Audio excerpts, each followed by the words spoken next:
RSS versus Priyank Kharge fight ತಾರಕಕ್ಕೇರಿದೆ. ಎಲ್ಲರ ಚಿತ್ತ ಈಗ ಚಿತ್ತಾಪುರದಲ್ಲಿ ನೆಟ್ಟಿದೆ. ಜೂನಿಯರ್ ಖರ್ಗೆ ಆರ್ಎಸ್ಎಸ್ ವಿರುದ್ಧ ಸಮರದಲ್ಲಿ ಏಕಾಂಗಿಯಾಗ್ಬಿಟ್ರ? ಕೈಪಾಳೆಯದಲ್ಲೇ ಪ್ರಿಯಾಂಕ್ ಜೊತೆ ಕೈ ನಾಯಕರೇ ಅಂತರ ಕಾಯ್ದುಕೊಂಡ್ರ? ಸಿಎಂ ಹೊರತು ಖರ್ಗೆ ಬೆನ್ನಿಗೆ ಯಾರೂ ನಿಲ್ತಾ ಇಲ್ವಾ? ಈ ಬಗ್ಗೆ ಪ್ರಿಯಾಂಕ್ ಖರ್ಗೆ ಹೇಳೋದೇನು? ಒಡಕು ಮನೆಯಾಗಿದ್ದ ಬಿಜೆಪಿಯಲ್ಲಿ ಒಗ್ಗಟ್ಟಿನ ಮಂತ್ರ ಪಠನೆ ಶುರುವಾಗಿದ್ದು ಹೇಗೆ? ಇದೇ ಈ ಹೊತ್ತಿನ ವಿಶೇಷ. ಬಿಜೆಪಿ ಒಗ್ಗಟ್ಟು, ಕಾಂಗ್ರೆಸ್ ಬಿಕ್ಕಟ್ಟು, ಇದು ಆರ್ಎಸ್ಎಸ್ ಮಹಿಮೆ.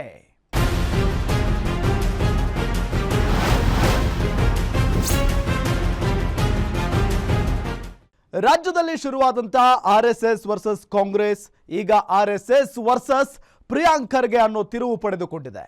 ಕಾರಣ, ನಿತ್ಯವೂ ಪ್ರಿಯಾಂಕ್ ಖರ್ಗೆ ಸಂಘ ಪರಿವಾರದ ವಿರುದ್ಧ ಕೆಂಡ ಉಗುಳುತ್ತಿದ್ದಾರೆ. ಈ ಸಾಕ್ಷಿ ತೋರಿಸಿ, ಈ ದಾಖಲೆ ತೋರಿಸಿ ಅಂತ ಸವಾಲು ಎಸೆಯುತ್ತಿದ್ದಾರೆ. ಆದ್ರೆ ಕಾಂಗ್ರೆಸ್ನ ಕೆಲವು ನಾಯಕರನ್ನ ಬಿಟ್ಟು ಯಾರೊಬ್ಬರೂ ಆರ್ಎಸ್ಎಸ್ ವಿಚಾರವಾಗಿ ತುಟಿ ಬಿಚ್ಚುತ್ತಿಲ್ಲ. ಎಲ್ಲರೂ ಗಪ್ಚುಪ್. ಏನಾಯ್ತು ಕೈಪಾಳೆಯದಲ್ಲಿ? ಇದು ಪ್ರಿಯಾಂಕ್ ಖರ್ಗೆ ಅವರ ಒಂಟಿ ಹೋರಾಟ ಆಯ್ತಾ? ಇದೇ ನೆಪದಲ್ಲಿ ಮುರಿದು ಮಂಟಪವಾಗಿದ್ದ ಬಿಜೆಪಿ ಮನೆ ಮತ್ತೆ ಗಟ್ಟಿಗೊಂಡಿತ? ನೋಡೋಣ ಬನ್ನಿ.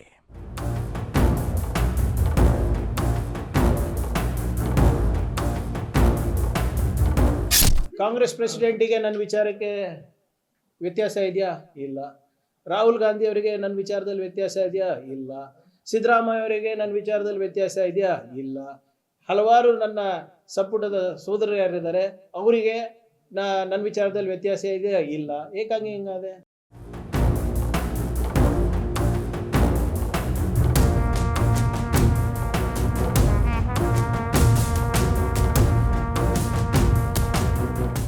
ನಾವ್ಯಾವ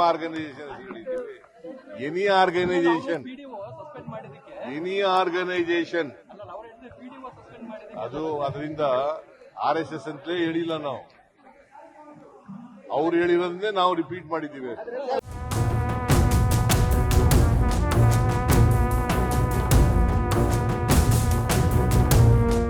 ನಾನು ಸುಮ್ಮನೆ ಯಾಕೆ ಅವ್ರಿಗೆ ಗೊಂದಲ ಮಾಡುವಂಥದ್ದು ವಿಚಾರ ಬೇಡ ಅನಿಸ್ತದೆ ನನಗೆ. ಅವರಟ್ಟಿ ಅವರು 106 ಜನ ಮಾಡ್ಕೊಂಡು ಹೋಗ್ತಾ ಇದ್ರು. ಈಗ ಸುಮ್ಮನೆ ಈ ಬಿಜೆಪಿ ಕೆಲವು ಪುಡಾರಿಗಳು ಸಹ ಚಡ್ಡಿ ಹಾಕಕ್ಕೆ ಹೊರಟುಬಿಟ್ಟಿದ್ದಾರೆ. ಅವರಿಂದ ಸಮಸ್ಯೆ ಆಗಿದ್ದು, RSS ರಿಂದ ಏನು ಸಮಸ್ಯೆ ಇರಲಿಲ್ಲ.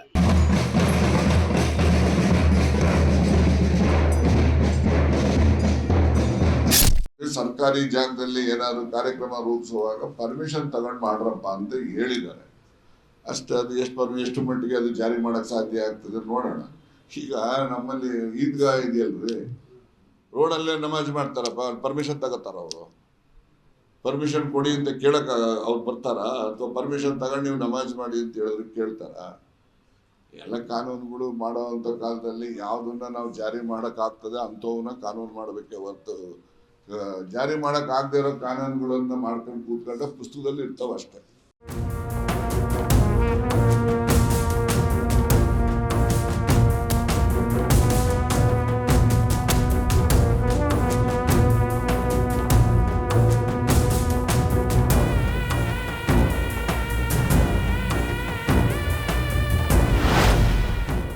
ಆರ್ಎಸ್ಎಸ್ ವಿರುದ್ಧ ಪ್ರಿಯಾಂಕ್ ಖರ್ಗೆ ಈಗೀಗ ಮಾತ್ರವಲ್ಲ, ಈ ಹಿಂದಿನಿಂದಲೂ ಕಿಡಿಕಾರುತ್ತಲೇ ಬಂದಿದ್ದಾರೆ.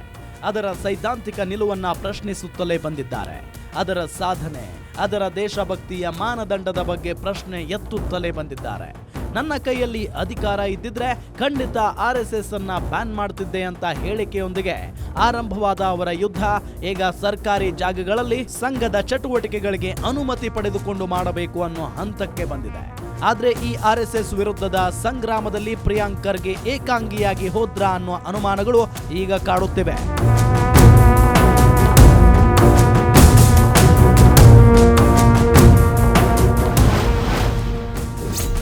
ಸಂಘದ ವಿರುದ್ಧದ ಸಮರದಲ್ಲಿ ಪ್ರಿಯಾಂಕ್ ಖರ್ಗೆ ಒಂಟಿ. ಜೂನಿಯರ್ ಖರ್ಗೆ ಅಬ್ಬರದಲ್ಲಿ ಬೇರಾರು ಮಾತಾಡ್ತಿಲ್ಲ ಯಾಕೆ? ಪ್ರಿಯಾಂಕ್ ಖರ್ಗೆ ಅವರ ಇತ್ತೀಚಿನ ಮಾತುಗಳನ್ನ ಕೇಳಿ ನೋಡಿ.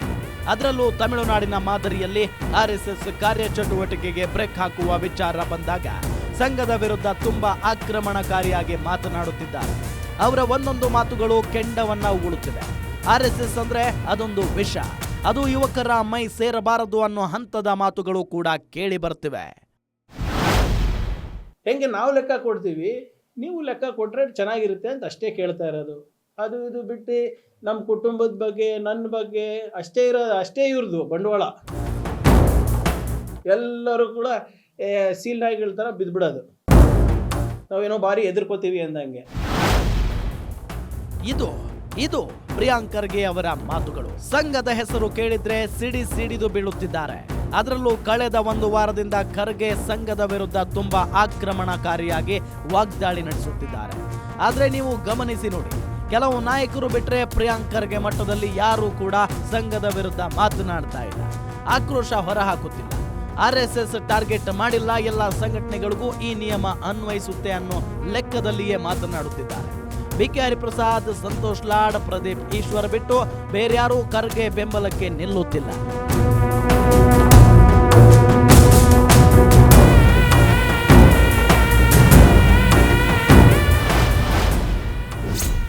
ಅಳೆದು ತೂಗಿ ಮಾತನಾಡುತ್ತಿರುವ ಸಿಎಂ ಸಿದ್ದು,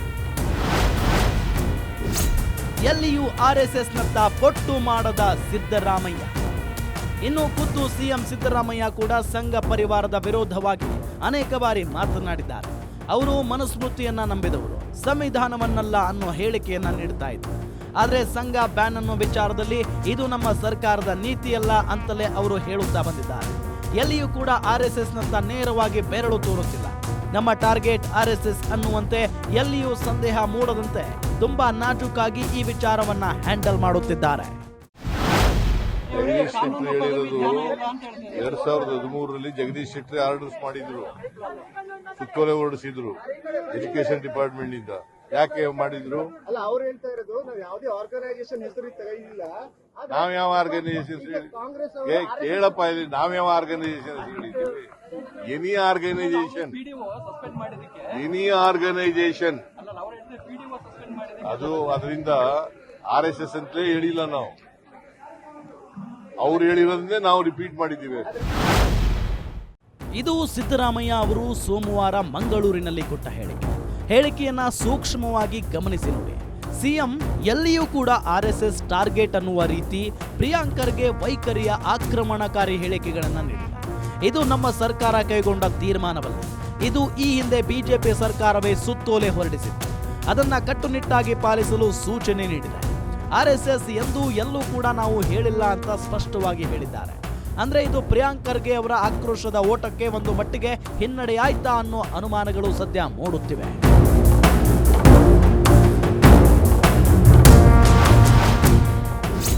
ಕೇವಲ RSSಗೆ ಅಂಕುಶ ಎಂದು ಎಲ್ಲೂ ಹೇಳಿಲ್ಲ. ಸಚಿವ ಸತೀಶ್ ಜಾರಕಿಹೊಳಿಯಿಂದ ಸ್ಪಷ್ಟನೆ. ಇನ್ನು ಸಿಎಂ ಮಾತಿನ ರೀತಿಯಲ್ಲಿಯೇ ಲೋಕೋಪಯೋಗಿ ಸಚಿವ ಸತೀಶ್ ಜಾರಕಿಹೊಳಿ ಕೂಡ ಮಾತನಾಡಿದ್ದಾರೆ. ಸರ್ಕಾರಿ ಜಾಗಗಳಲ್ಲಿ ಸಭೆ ಮಾಡಬೇಕಾದಲ್ಲಿ ಎಲ್ಲ ಸಂಘಟನೆಗಳು ಪರ್ಮಿಷನ್ ಪಡೆಯಬೇಕು ಅಂತ ಹೇಳಿದೆ ಹೊರತು RSSಗೆ ಮಾತ್ರ ಅಂತ ನಾವು ಎಲ್ಲೂ ಹೇಳಿಲ್ಲ. RSSಗೆ ಮಾತ್ರ ಅಂಕುಶ ಹಾಕಲಾಗುವುದು ಅಂತಲೂ ಹೇಳಿಲ್ಲ. RSS ಬ್ಯಾನ್ ಮಾಡಬೇಕು ಅನ್ನೋದು ನಮ್ಮ ಚುನಾವಣೆ ಪ್ರಣಾಳಿಕೆಯಲ್ಲಿ ಪ್ರಿಂಟ್ ಆಗಿತ್ತು. ಆದರೆ ಕೊನೆಗೆ ಅದನ್ನ ಡಿಲೀಟ್ ಮಾಡಲಾಯಿತು ಅಂತಲೂ ಕೂಡ ಸಚಿವ ಸತೀಶ್ ಜಾರಕಿಹೊಳಿ ಹೇಳಿದ್ದಾರೆ. ಅಂಕುಶ ಹಾಕ್ಬೇಕಲ್ಲ ಎಲ್ಲರಿಗೂ ಅಂತ ಹೇಳಿದಾರೆ. ಬರೀ RSS ಅಂತೇಳಿ ಹೇಳಿಲ್ಲ, ಅನುಮತಿ ಪಡಿಬೇಕಂತ ಹೇಳಿದಾರೆ ಅಷ್ಟೇ. ನಾವು ಎಲ್ಲಿ ಏನಾರ ಸರ್ಕಾರಿ ಜಾಗಗಳಲ್ಲಿ ಮಾಡ್ಬೇಕಾರೆ RSS ಇರ್ಬೋದು, ಬೇರೆ ಸಂಘಟನೆ ಯಾವುದೇ ಇರ್ಬೋದು, ಅನುಮತಿ ಅಂತ ಹೇಳಿದ್ದಾರೆ. ಅದನ್ನು RSS ಅಂತ ಒಂದೇ ಸಮುದಾಯಕ್ಕೆ ಫೋಕಸ್ ಮಾಡ್ಲಿಕ್ಕೆ ಆಗೋಲ್ಲ. ನಮ್ಮ ಇದರಲ್ಲಿ ಚುನಾವಣೆ ಸಂದರ್ಭದಲ್ಲಿ ನಾವು ಹೇಳಿದ್ವಿ ಸರ್, RSS ನಾವು ಬ್ಯಾನ್ ಮಾಡ್ತಾ ಸರ್ಕಾರ ಇಲ್ಲ RSS ಅಂತ ಹೇಳಿತ್ತು. ಅದು ನಮ್ಮ ಇದರಲ್ಲಿ ಕೂಡ ಪ್ರಿಂಟ್ ಆಗಿತ್ತು. ಅದನ್ನು ಕೂಡ ನಂತರ ಅದನ್ನ ಕೈ ಬಿಡಲಾಗಿತ್ತು. ಈಗೂ ಕೂಡ ನಾವು ಇಲ್ಲಿ ಕೂಡ ನಿನ್ನೆ ಹೇಳಿದಾರೆ, CM ಅವ್ರು ಕೂಡ ಹೇಳಿದ್ದಾರೆ, ಮೈಸೂರಲ್ಲಿ ಎಲ್ಲೂ ಹೇಳಿದ್ದಾರೆ. ಸೊ RSS ಅಂತೆಲ್ಲ ಎಲ್ಲದಕ್ಕೂ ಅಂತ ಹೇಳಿದ್ದಾರೆ. ಅದು ಎಲ್ಲರಿಗೂ ಅನಿಸ್ತದೆ. ನಾವು ಬರೀ RSS ಅಂತ ಹೇಳಿಕ್ಕೆ ಆಗೋಲ್ಲ. ಅದ್ರ ಬಗ್ಗೆ ನಾವು ಕೂಡ ಯಾವಾಗೂ ಇಲ್ಲಿ ಹೇಳಿಕೆ ಕೊಟ್ಟಿಲ್ಲ. ಪಾಲಿಸಲಾಗದ ಕಾನೂನು ಪುಸ್ತಕದಲ್ಲಿ ಉಳಿಯುತ್ತಷ್ಟೇ. RSS ಅಂಕುಶದ ಬಗ್ಗೆ ಮಾಜಿ ಸಚಿವ ರಾಜಣ್ಣ ಹೇಳಿಕೆ. ಇನ್ನು ಇದೇ ವಿಚಾರವಾಗಿ ಮಾತನಾಡಿರುವ ಮಾಜಿ ಸಚಿವ KN ರಾಜಣ್ಣ, RSS ಸರ್ಕಾರಿ ಜಾಗಗಳಲ್ಲಿ ಅನುಮತಿ ಪಡೆದು ತಮ್ಮ ಚಟುವಟಿಕೆಗಳನ್ನು ನಡೆಸುವಂತೆ ಸೂಚಿಸಲಾಗಿದೆ.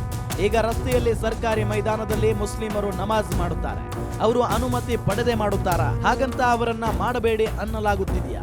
ಪಾಲಿಸುವಂತ ಕಾನೂನು ತಂದ್ರೆ ಉಪಯೋಗ ಇಲ್ಲವಾದಲ್ಲಿ ಅದು ಪುಸ್ತಕದಲ್ಲಷ್ಟೇ ಉಳಿದು ಹೋಗುತ್ತದೆ ಅಂತ ಹೇಳಿದ್ದಾರೆ. ಯಾರೇ ಆಗ್ಲಿ, RSS ಆಗ್ಲಿ, ಯಾವುದೇ ಸಂಘಟನೆಗಳಾಗ್ಲಿ, ಸರ್ಕಾರಿ ಜಾಗದಲ್ಲಿ ಏನಾದ್ರು ಕಾರ್ಯಕ್ರಮ ರೂಪಿಸುವಾಗ ಪರ್ಮಿಷನ್ ತಗೊಂಡು ಮಾಡ್ರಪ್ಪ ಅಂತ ಹೇಳಿದ್ದಾರೆ ಅಷ್ಟೇ. ಅದು ಎಷ್ಟು ಮಟ್ಟಿಗೆ ಅದು ಜಾರಿ ಮಾಡಕ್ ಸಾಧ್ಯ ಆಗ್ತದೆ ನೋಡೋಣ. ಈಗ ನಮ್ಮಲ್ಲಿ ಈದ್ಗಾ ಇದೆಯಲ್ರಿ, ರೋಡಲ್ಲೇ ನಮಾಜ್ ಮಾಡ್ತಾರಪ್ಪ, ಪರ್ಮಿಷನ್ ತಗೋತಾರ ಅವರು? ಪರ್ಮಿಷನ್ ಕೊಡಿ ಅಂತ ಕೇಳಕ್ ಅವ್ರು ಬರ್ತಾರ? ಅಥವಾ ಪರ್ಮಿಷನ್ ತಗೊಂಡು ನೀವು ನಮಾಜ್ ಮಾಡಿ ಅಂತ ಹೇಳಿದ್ರೆ ಕೇಳ್ತಾರ? ಎಲ್ಲ ಕಾನೂನುಗಳು ಮಾಡೋವಂಥ ಕಾಲದಲ್ಲಿ ಯಾವುದನ್ನ ನಾವು ಜಾರಿ ಮಾಡೋಕ್ಕಾಗ್ತದೆ ಅಂಥವನ್ನ ಕಾನೂನು ಮಾಡಬೇಕೆ ಹೊರತು ಜಾರಿ ಮಾಡೋಕ್ಕಾಗದೇ ಇರೋ ಕಾನೂನುಗಳನ್ನ ಮಾಡ್ಕೊಂಡು ಕೂತ್ಕೊಂಡ ಪುಸ್ತಕದಲ್ಲಿ ಇರ್ತಾವ ಅಷ್ಟೇ. ಇದು ಮಾಜಿ ಸಚಿವ ರಾಜಣ್ಣ ನೀಡಿದ ಹೇಳಿಕೆ.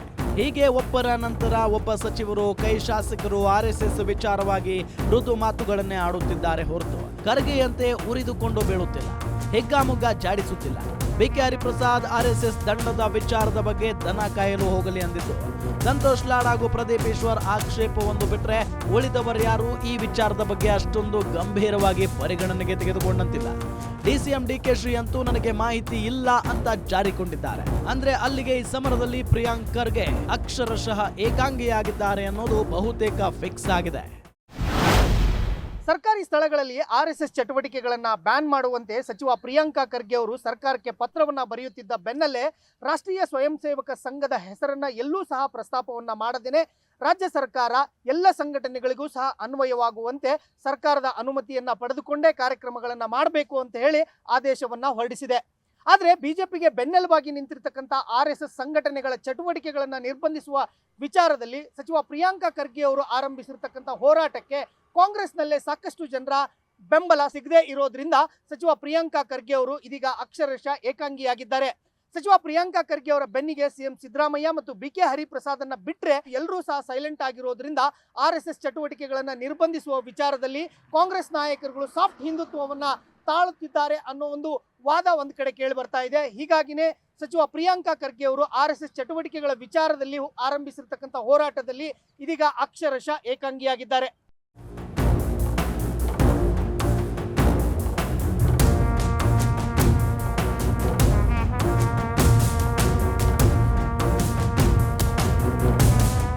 ಒಂದು ಕಡೆ ಪ್ರಿಯಾಂಕ್ ಖರ್ಗೆ ಏಕಾಂಗಿಯಾದ್ರೆ ಅವರು ತೆಗೆದುಕೊಂಡ ನಿರ್ಧಾರಗಳು ಕೂಡ ಒಂದೊಂದಾಗಿ ಕುಸಿದು ಬೀಳ್ತಾ ಇವೆ. ಮತ್ತೊಂದು ಕಡೆ ಮನೆಯೊಂದು ಮೂರು ಬಾಗಿಲು ಅಂತ ಒಡಕು ಮನೆಯಾಗಿದ್ದ ಬಿಜೆಪಿಯಲ್ಲಿ ಈಗ ಒಗ್ಗಟ್ಟು ಮೂಡ್ತಾ ಇದೆ. ಬಿಜೆಪಿಯಲ್ಲಿ ಒಗ್ಗಟ್ಟು ಮೂಡಿದ್ದು ಹೇಗೆ?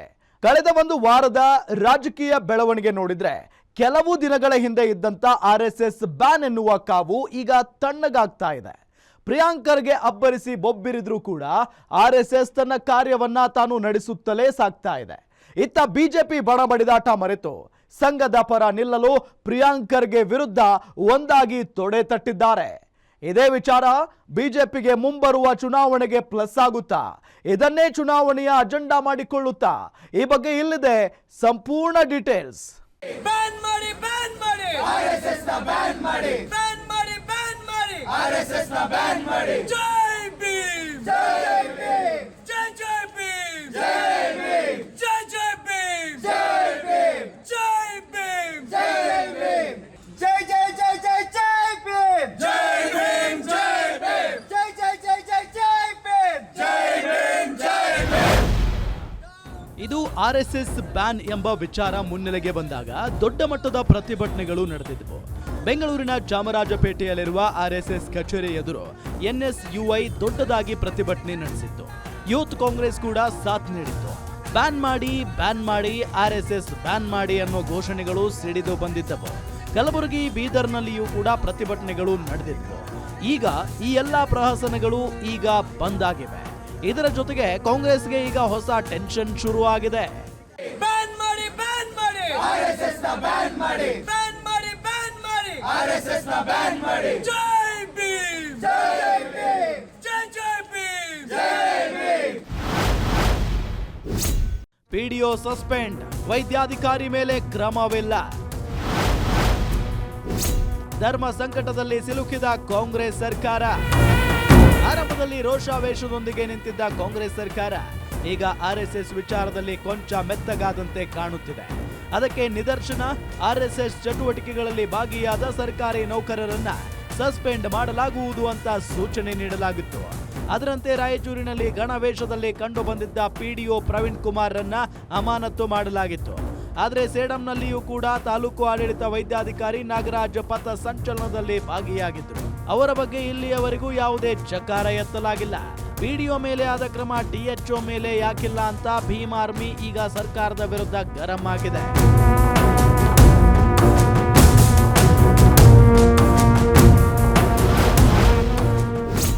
ಮನೆಯೊಂದು 3 ಬಾಗಿಲು ಆಗಿದ್ದ ಬಿಜೆಪಿ. ಆರ್ಎಸ್ಎಸ್ ಸಂಘರ್ಷದಿಂದ ಕೊನೆಯಾಯ್ತಾ ಬಡಿದಾಟ. ರಾಜ್ಯದಲ್ಲಿ ಬಿಜೆಪಿ ಬಣ ಬಡಿದಾಟ ತಾರಕಕ್ಕೇರಿದೆ. ಒಂದು ಕಡೆ ಅಶೋಕ್ ಬಣ, ಇನ್ನೊಂದು ಕಡೆ ವಿಜೇಂದ್ರ ಬಣ, ಮತ್ತೊಂದು ಕಡೆ ಯತ್ನಾಳ್ ಬಣ ಅಂತ. ಚುನಾವಣಾ ಪೂರ್ವದಲ್ಲಿಯೇ ಈ ಬಣ ಬಡಿದಾಟ ಶುರುವಾಗಿತ್ತು. ಆಗ ಕೇವಲ ಇಷ್ಟೇ ಬಣ ಇರಲಿಲ್ಲ, ಆರ್ಎಸ್ಎಸ್ ಬಣ ಅಂತ ಪ್ರಮುಖ ನಾಯಕರು ಕೂಡ ಬಿಜೆಪಿಯ ಪ್ರಮುಖ ನಾಯಕನ ವಿರುದ್ಧವೇ ಸಿಡಿದು ನಿಂತಿತ್ತು. ಈಗ ಇದೇ ಆರ್ಎಸ್ಎಸ್ ವಿಚಾರವಾಗಿ ಬಿಜೆಪಿ ನಾಯಕರು ಒಂದಾಗಿದ್ದಾರೆ.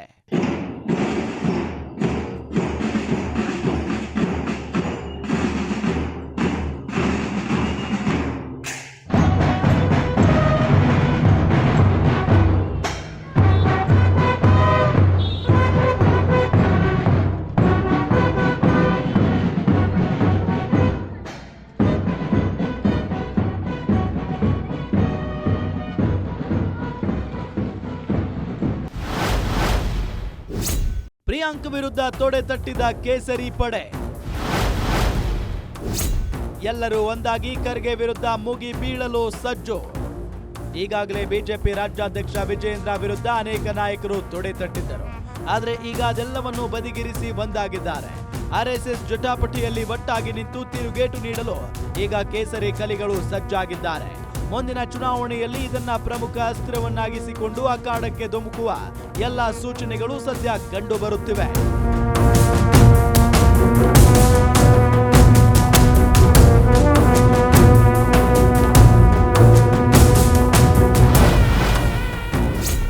ಒಡಕು ಮನೆಯಾಗಿದ್ದ ಬಿಜೆಪಿ ಒಂದಾಗಿದ್ದು ಹೇಗೆ?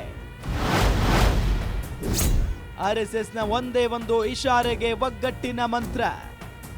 ಈಗಾಗಲೇ ಪ್ರಿಯಾಂಕ್ ಖರ್ಗೆ ವಿರುದ್ಧ ಬಿಜೆಪಿ ನಾಯಕರು ಸಿಡಿದೆದ್ದಿದ್ದಾರೆ. ಬಿವೈ ವಿಜೇಂದ್ರ, ವಿಪಕ್ಷ ನಾಯಕ ಆರ್ ಅಶೋಕ್ ಸೇರಿದಂತೆ ಶಾಸಕ ಸುನಿಲ್ ಕುಮಾರ್, ಬಿಜೆಪಿಯಿಂದ ಉಚ್ಚಾಟನೆಗೊಂಡ ಶಾಸಕ ಬಸನಗೌಡ ಪಾಟೀಲ್ ಯತ್ನಾಳ್, ಹೀಗೆ ಎಲ್ಲರೂ ಕೂಡ ಈಗ ಕಾಂಗ್ರೆಸ್ ಹಾಗೂ ಪ್ರಿಯಾಂಕ್ ಖರ್ಗೆ ವಿರುದ್ಧ ಹೋರಾಟಕ್ಕೆ ತಯಾರಾಗಿದ್ದಾರೆ. ಹಾಗಿದ್ರೆ 3 ಬಾಗಿಲುಗಳ ಮನೆಯಲ್ಲಿ ಒಗ್ಗಟ್ಟು ಬಂದಿದ್ದು ಹೇಗೆ? ಅದಕ್ಕೆ ಕಾರಣವೇ ಆರ್ಎಸ್ಎಸ್ ವಿಚಾರದಲ್ಲಿ ಬಿಜೆಪಿಯ ಯಾವುದೇ ನಾಯಕರು ಕೂಡ ಭಿನ್ನಾಭಿಪ್ರಾಯ ಮರೆತು ಒಂದೇ ಛತ್ರದಡಿ ಒಂದು ಹೋರಾಟಕ್ಕೆ ನಿಲ್ಲುತ್ತಾರೆ.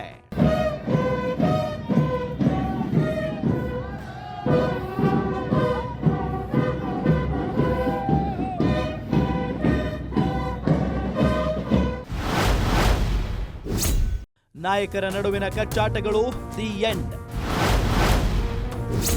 ಹೋರಾಟಕ್ಕೆ ತಯಾರಾದ ಕೇಸರಿ ಕಲಿಗಳು. ಒಂದು ಹಂತದಲ್ಲಿ ಬಿಜೆಪಿ ಬಣ ಬಡಿದಾಟಕ್ಕೆ ಬ್ರೇಕ್ ಹಾಕಲು ಹೈಕಮಾಂಡೇ ಬರಬೇಕು ಅನ್ನೋ ಸ್ಥಿತಿ ಇತ್ತು. ಆದರೆ ಈಗ ಅದನ್ನ ಪ್ರಿಯಾಂಕ್ ಖರ್ಗೆ ಅವರೇ ಸರಳ ಮಾಡಿಕೊಟ್ಟಿದ್ದಾರೆ. ಆರ್ಎಸ್ಎಸ್ ತಂಟೆಗೆ ಬಂದ ಪ್ರಿಯಾಂಕ್ ಖರ್ಗೆ ತಮ್ಮ ಸ್ವಪಕ್ಷದಲ್ಲಿಯೇ ಸರಿಯಾದ ಬೆಂಬಲ ಸಿಗದೆ ಏಕಾಂಗಿಯಾಗಿ ಹೋಗಿದ್ರೆ, ಇತ್ತ ಬಿಜೆಪಿ ನಾಯಕರಲ್ಲಿ ಒಗ್ಗಟ್ಟು ತಂದಿಡುವಲ್ಲಿ ಯಶಸ್ವಿಯಾಗಿದ್ದಾರೆ. ಆರ್ಎಸ್ಎಸ್ ವಿಚಾರವಾಗಿಯೇ ಈಗ ಎಲ್ಲ ನಾಯಕರು ಒಂದಾಗಿ ಹೋರಾಟಕ್ಕೆ ಧುಮುಕುತ್ತಿದ್ದಾರೆ. ಇಷ್ಟು ದಿನ ಬರೀ ಆಂತರಿಕ ಕಚ್ಚಾಟಗಳೇ ಬಿಜೆಪಿ ಬಣದಲ್ಲಿ ಕಂಡು ಬಂದಿದ್ದವು. ಒಬ್ಬರಿಗೆ ಗೊತ್ತಿದ್ದ ವಿಚಾರ ಇನ್ನೊಬ್ಬರಿಗೆ ಗೊತ್ತಿರುತ್ತಿರಲಿಲ್ಲ. ಹೋರಾಟಗಳು ಪ್ರಖರವಾಗಿ ನಡೀತಾ ಇರಲಿಲ್ಲ. ಒಂದೇ ಒಂದು ಖಡಕ್ ಸಂಘಟಿತ ಹೋರಾಟ ಇವರಿಂದ ನಡೆದಿಲ್ಲ.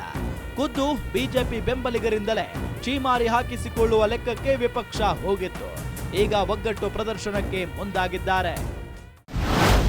ರಾಜ್ಯದಲ್ಲಿ ಆರ್ಎಸ್ಎಸ್ ಬ್ಯಾನ್ ವಿಚಾರವನ್ನ ಪ್ರಸ್ತಾಪಿಸಿ ಪ್ರಿಯಾಂಕ್ ಖರ್ಗೆ ಅವರು ಒಡೆದ ಮನೆಯಂತಾಗಿದ್ದ ಬಿಜೆಪಿ ನಾಯಕರನ್ನ ಒಗ್ಗೂಡಿಸಿದ್ದಾರೆ. ಹೌದು, ಬಿಜೆಪಿ ಅಂತ ಅಂದ್ರೆ ಸಾಕು ಮನೆಯೊಂದು 3 ಬಾಗಿಲು ಅನ್ನಂಗಿತ್ತು. ಅದೇ ರೀತಿಯಾಗಿ ಒಬ್ಬರನ್ನ ನೋಡಿದ್ರೆ ಮತ್ತೊಬ್ಬರಿಗೆ ಆಗ್ತಾ ಇರಲಿಲ್ಲ. ಯಾವುದೇ ಒಂದು ಹೋರಾಟ ಆಗಿರ್ಬೋದು, ಸರ್ಕಾರದ ವಿರುದ್ಧ ಹೋರಾಟ ಮಾಡುವಲ್ಲೂ ಕೂಡ ಕೆಲ ದ್ವಂದ್ವ ಹೇಳಿಕೆಗಳನ್ನ ಕೊಡ್ತಾ ಇದ್ರು. ಅಂದ್ರೆ ಈ ನಾಯಕನಿಗೆ ಗೊತ್ತಿದ್ದಂಥದ್ದು ಮತ್ತೊಬ್ಬ ನಾಯಕನಿಗೆ ಗೊತ್ತಿರ್ತಿರ್ಲಿಲ್ಲ. ಅಂದ್ರೆ ಅಷ್ಟೊಂದು ಆಂತರಿಕ ಕಚ್ಚಾಟ ಇತ್ತು ಈ ಒಂದು ಬಿಜೆಪಿಯಲ್ಲಿ. ಆದ್ರೆ ಆರ್ಎಸ್ಎಸ್ ಬ್ಯಾನ್ ವಿಚಾರ ಏನ್ ಬಂತು ಅಂದ್ರೆ ಸರ್ಕಾರಿ ಆವರಣದಲ್ಲಿ ಯಾವುದೇ ರೀತಿಯಾದಂತಹ ಚಟುವಟಿಕೆಗಳನ್ನ ಮಾಡುವಂತಿಲ್ಲ, ಕರ್ನಾಟಕದಲ್ಲೂ ಕೂಡ ಕಾನೂನನ್ನ ತರಬೇಕು ಅನ್ನುವಂತಹ ಪತ್ರವನ್ನ ಯಾವಾಗ ಪ್ರಿಯಾಂಕ್ ಖರ್ಗೆ ಅವರು ಸಿಎಂ ಸಿದ್ದರಾಮಯ್ಯ ಅವರಿಗೆ ಬರೆದ್ರೋ ಆ ಒಂದು ಸಂದರ್ಭದಿಂದ RSS ವಿಚಾರವನ್ನ ಮಾತನಾಡಿದ್ರು, RSS ನ ಟಚ್ ಮಾಡೋದಕ್ಕೆ ಹೊರಟಿದ್ದಾರೆ ಕಾಂಗ್ರೆಸ್ನವರು ಪ್ರಿಯಾಂಕ್ ಖರ್ಗೆ ಅವರು ಅಂತ ಬಿಜೆಪಿ ನಾಯಕರು ಕೆಂಡಾಮಂಡಲವಾಗಿದ್ರು. ಬರೀ ಕೆಂಡಾಮಂಡಲವಾಗಿದ್ದಲ್ಲ, ಒಗ್ಗಟ್ಟು ಪ್ರದರ್ಶನ ಕೂಡ ಮಾಡೋದಕ್ಕೆ ಮುಂದಾಗ್ತಾ ಇದ್ದಾರೆ. ಹೈಕೋರ್ಟ್ ಅನುಮತಿಗೆ ಕಾಯ್ತಿರೋ ಕೇಸರಿ ಕಲಿಗಳು. ನವೆಂಬರ್ 2ಕ್ಕೆ ಚಿತ್ತಾಪುರದಲ್ಲಿ ಗಣವೇಷ ಧರಿಸಲು ಸಜ್ಜು. RSSಗೆ ಇರುವ ತಾಕತ್ತು ಅಂದ್ರೆ ಇದೆ. ಅದು ಎಂತಹುದೇ ಭಿನ್ನಾಭಿಪ್ರಾಯಗಳನ್ನ ಕ್ಷಣ ಮಾತ್ರದಲ್ಲಿ ಹೊಸಕ್ಕೆ ಹಾಕಿ ಬಿಡಬಲ್ಲದು. ಕಾರಣ ಇಡೀ ಬಿಜೆಪಿ ನಿಂತಿರೋದೇ RSS ಎಂಬ ಹೆಮ್ಮರದ ಅಡಿಯಲ್ಲಿ. ಆ ಗರಡಿಯಲ್ಲಿಯೇ ಪಟ್ಟು ವರಸೆಗಳು ಕಲಿತು ರಾಜಕೀಯ ಎಂಬ ಅಖಾಡಕ್ಕೆ ಅನೇಕ ಬಿಜೆಪಿ ನಾಯಕರು ಬರ್ತಾರೆ. ಸಂಘದ ಘನತೆ ಕೂದಲೆಳೆ ಧಕ್ಕೆಯಾದರೂ ಕೂಡ ಸಂಘಟಿತರಾಗಿ ಬೀದಿಗೆ ಇಳಿಯುತ್ತಾರೆ. ಈಗ ಎಲ್ಲಾಗಿದ್ದು ಕೂಡ ಅದೇ.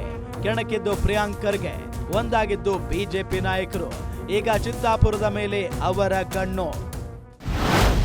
ಇದೇ ನವೆಂಬರ್ 2ನೇ ತಾರೀಕು ಕಾಂಗ್ರೆಸ್ಗೆ ಅದೇ ರೀತಿಯಾಗಿ RSSಗೆ ಬಿಗ್ ಡೇ ಅಂತಾನೆ ಹೇಳ್ಬೋದು. ಚಿತ್ತಾಪುರದಲ್ಲಿ ಬೃಹತ್ ಪಥ ಸಂಚಲನ ಮಾಡೋದಕ್ಕೆ ಮುಂದಾಗ್ತಾ ಇದ್ದಾರೆ, ಅದು ಹೈಕೋರ್ಟ್ನ ಅನುಮತಿ ಮೇರೆಗೆ. ಸೊ ಹೀಗಾಗಿ ಅವತ್ತು ಎಲ್ಲ ಬಿಜೆಪಿ ನಾಯಕರು ತಮ್ಮ ವೈಮನಸ್ಸನ್ನ ಬಿಟ್ಟು, ಈಗಾಗಲೇ ಎಲ್ಲರೂ ಕೂಡ ಒಗ್ಗಟ್ಟಾಗೆ ಸರ್ಕಾರದ ವಿರುದ್ಧ ಮುಗಿ ಬೀಳ್ತಾ ಇದ್ದಾರೆ, ಸರ್ಕಾರದ ವಿರುದ್ಧ ಕೆಂಡಾಮಂಡಲವಾಗಿದ್ದಾರೆ. ಅವತ್ತು ಕೂಡ ನವೆಂಬರ್ 2ನೇ ತಾರೀಕು ಕೂಡ ಸರ್ಕಾರದ ವಿರುದ್ಧ ಒಗ್ಗಟ್ಟು ಪ್ರದರ್ಶನ ಮಾಡೋದಕ್ಕೆ ಬಿಜೆಪಿ ನಾಯಕರು ಮುಂದಾಗ್ತಾ ಇದ್ದಾರೆ. ಎಲ್ಲ ಒಂದ್ ಕಡೆ ಈ ಕಾಂಗ್ರೆಸ್ ಅದೇ ರೀತಿಯಾಗಿ ಪ್ರಿಯಾಂಕ್ ಖರ್ಗೆ ಅವರ ಅಸ್ತ್ರದಿಂದ ಬಿಜೆಪಿಗೆ ಲಾಭ ಆಗಿರುವಂಥದ್ದು. ಯಾಕಂದ್ರೆ ಈ ಒಂದು ಬಿಜೆಪಿ ಬಣ ಬಡಿದಾಟಕ್ಕೆ ಬ್ರೇಕ್ ಹಾಕೋದಕ್ಕೆ ಹೈಕಮಾಂಡ್ ಸಾಕಷ್ಟು ಪ್ರಯತ್ನವನ್ನ ಪಟ್ಟಿತ್ತು, ಆದ್ರೆ ಯಾವುದೇ ರೀತಿಯಾದಂತಹ ಪ್ರಯತ್ನ ಸಫಲ ಆಗಿರ್ಲಿಲ್ಲ.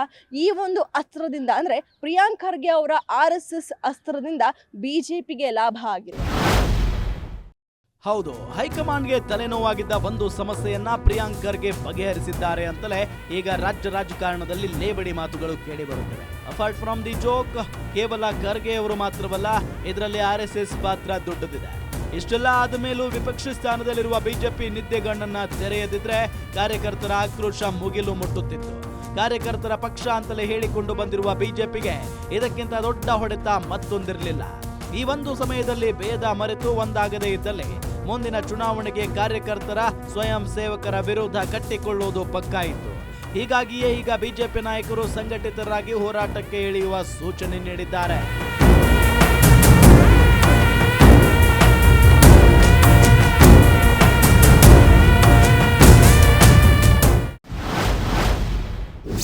ಚಿತ್ತಾಪುರಕ್ಕೆ ಹೋಗುತ್ತಾರಾ ಬಿಜೆಪಿ ನಾಯಕರು? ಗಣವೇಷ ಧರಿಸಿ ಪಥ ಸಂಚಲನದಲ್ಲಿ ಹೆಜ್ಜೆ ಹಾಕ್ತಾರಾ?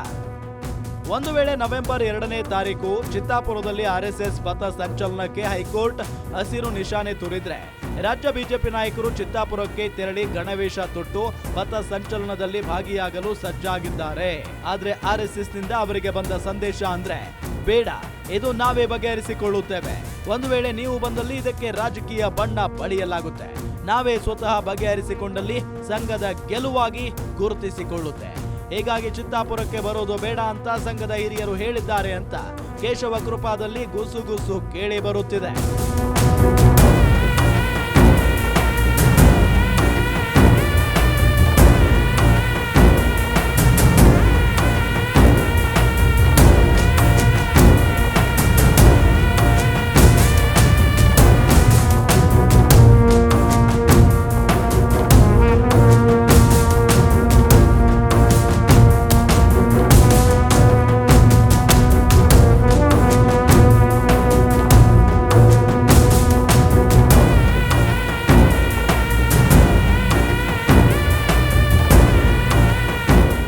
RSS ವಿರುದ್ಧದ ಸಮರ ಸಾರಿದ್ದ ಪ್ರಿಯಾಂಕ್ ಖರ್ಗೆ ಈಗ ಕೈಪಾಳಯದಲ್ಲಿಯೇ ಏಕಾಂಗಿಯಾಗಿ ಹೋಗಿದ್ದಾರೆ.